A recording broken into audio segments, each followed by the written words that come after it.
Hey everybody, my name is Samantha Salute. My name is Michele Bowman. And we are with eXp Realty. Today we want to just bring you into a conversation. Our huddle time. Our huddle time. We're going to just have a conversation. We're going to discuss buyers. Our topic today is buyers and buyers' problems. So, some of the things that we've kind of been discussing is the problem with low inventory. If you don't know already, there's a low inventory in the market everywhere. And it's just, rates are high and it's doing its job when the feds wanted to slow down the market, and it's working. I don't think that rates are high. Rates are what? You think that rates are normal? Mm-hmm. They are normal. That our honeymoon stage of wonderful interest rates is over, and if you didn't get in while it was good. Yeah. Getting's good, getting's out. Yeah, because if you go and look, and again, you're in our huddle time, so this is just us talking. If you go and you look, they've been a lot of the financial and analysis people for the National Association of Realtors, for all of these lenders and stuff, evaluating all these finance people, and our historical average is 7% or more. It was like 7 point something percent is the average. So the last, what is it? Maybe since 2010, 2009, these great 2% rates, they were the abnormal rate. Them were the abnormals. And if you got one of them, then kudos, you got a good rate. That's right. I remember that. Yeah. I remember when I bought my first house, my rate was 7.5%. I had great credit. Yeah. And I had a great down payment. Yeah. So it wasn't that I was getting some adjusted rate for that. That was the normal rate. So let me ask you, do you think that the rates are going to come down next year? Because I'm hearing talk that, first quarter next year, they're going to start to drop. I think if they do come down, and this is just my personal, I'm not versed. I'm a realtor selling real estate, but I believe that from some of the stuff that I'm hearing, if they do come down, they're not coming down much. Yeah. I think that what we're seeing, I actually read an article. I can't cite the article, source the article. I don't remember where that was at, but I came across an article, and it said that them low rates that we've had for the last 10, 12 years, 15 years, whatever they've been, we'll never see them again in our lifetime in real estate. So if we do, I'll be very happy about that. But I'm just thinking that we're not going to see them rates again. That the rates we have now are the norm. I mean, and also you have to think about these rates. They're affected by inflation. Our inflation, although it has peaked and it's coming back down, you don't really see the rates adjusting that much.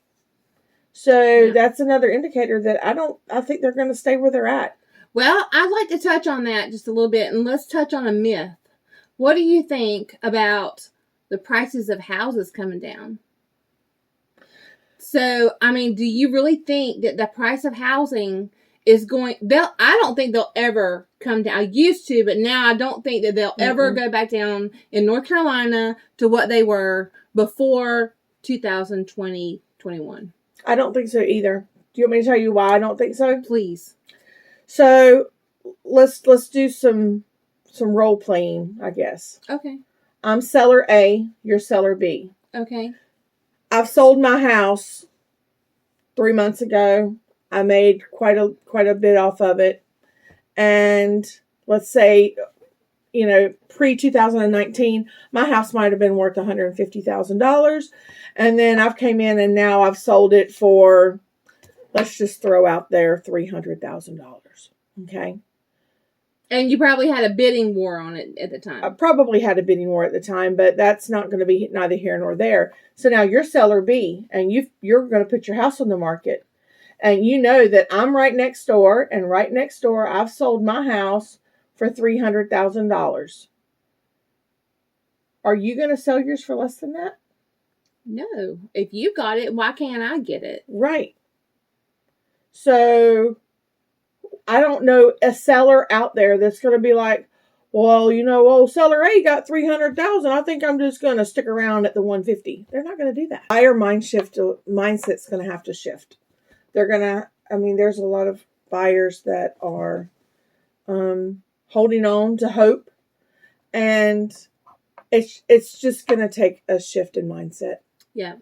One more topic on that I wanted to discuss was based off of low inventory was my thoughts I wanted to get out there was if in the spring, first quarter of next year, what if the rate hike they're having now works and the market slows and then they start to drop the rates a little, and then I'm thinking that we might have a good spring with the housing market. I think we might have a lot of houses coming onto the market that were kind of holding out, waiting on the price to go down or the rates to go down. Yeah. And so, that's just my thoughts on it. What do you think? Well, I think that if the rates do adjust in the spring and do come down a lot of the sellers that have been holding on they're going to want to hurry up and put their house on the market so that they can take advantage of that low rate when they're buying on the tail end of their sale. Yeah. So they're going to want to make sure they can take advantage of the rate also.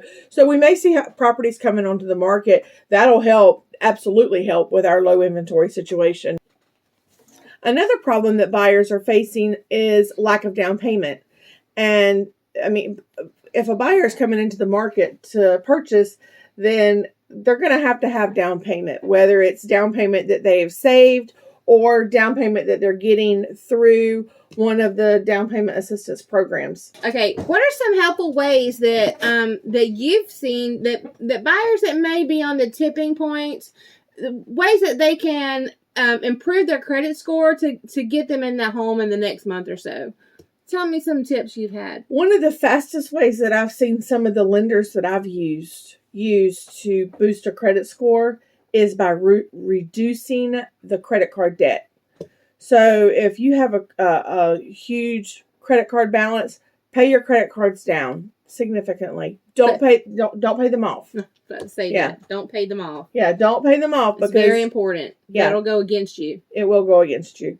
So by reducing credit card debt that's the quickest way to boost credit score. And if you don't have any credit at all, then I would recommend getting a credit card of some sort. Put a little bit on it, maybe your gas. Pay it off at the end of the month, but don't pay it completely off. I'm sorry, go ahead. No, go ahead. I was going to say, I've even seen where you can do a secured credit card where you can go to your bank and give them a certain amount of money. They will give you a credit card based off the money you give them for the card. And that's a secured credit card. You use that, and after you show good payments, then they will then in turn turn that over to a credit card where they give you credit. And that's another good way for you to get started with credit if you don't have any. Okay, this is Michele Bowman and Samantha Sloop with eXp Realty. We've brought several buyer problem solutions to you. If you have a need and are looking for your dream home, if you're interested in getting into it with some down payment assistance, maybe within a specific time frame, now's the time to reach out to one of us. I concur. Okay. That was a good conversation. Let's do it again. It was fun. It was. All right. All righty. Till next time. All right. Y'all guys take care. See you later. Bye.